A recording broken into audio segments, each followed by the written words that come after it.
G'day Eels fans, this is a new one.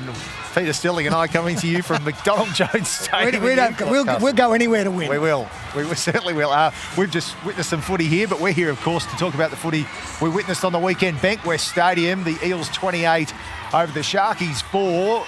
Looks convincing on paper. Was it that convincing in person, though? I think it was, yeah. I think it was a great win. I know that the Sharks had not many troops left to finish that game. Really got out of their own end on a couple of occasions in that second half. But Parramatta just stuck with the process. And that's what they need to do. They were patient once again. And they knew, you could tell that they knew the points would come if they went about in that fashion. No Mitchell Moses there to take them through that last 40 minutes as well, which was quite big. I think the other great thing that came out of this performance was the fact that some of the guys who hadn't had a lot of football got some big game time. Keegan Hipgrave, Oregon Kaufusi. You know how much I love Ray Stone. And I thought Will Smith coming in to deputise for Mitchell Moses was absolutely outstanding. A lot of energy, defended really well, provided a bit of a spark.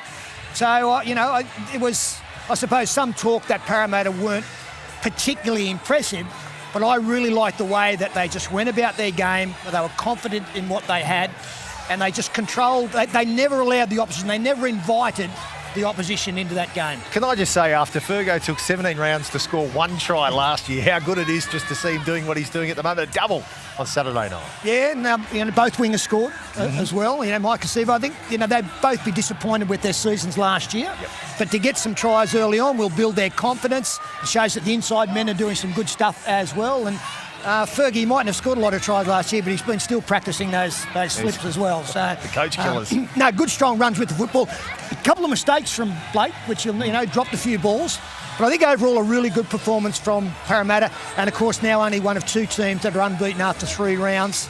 Our neighbours up the road are sticking with us for the time being. Yeah, it wouldn't be a good match for Fergo if there wasn't a few rocks with those diamonds as well. That's it. Hey, 3 from 3 to start the year. You've got to be happy with where the team's at. Yeah, no, it's been great, and it kind of justifies what you've done in the off-season. What I've liked is that we've played to the 80 minutes in all 3 of those games, and I think that's what lacked a little bit last year. So what the boys worked hard on during the off-season, it's bearing fruit. Thank you, Pete. Cheers, mate. Sterlo's thoughts on the Eels win over the Sharkies at Bankwest.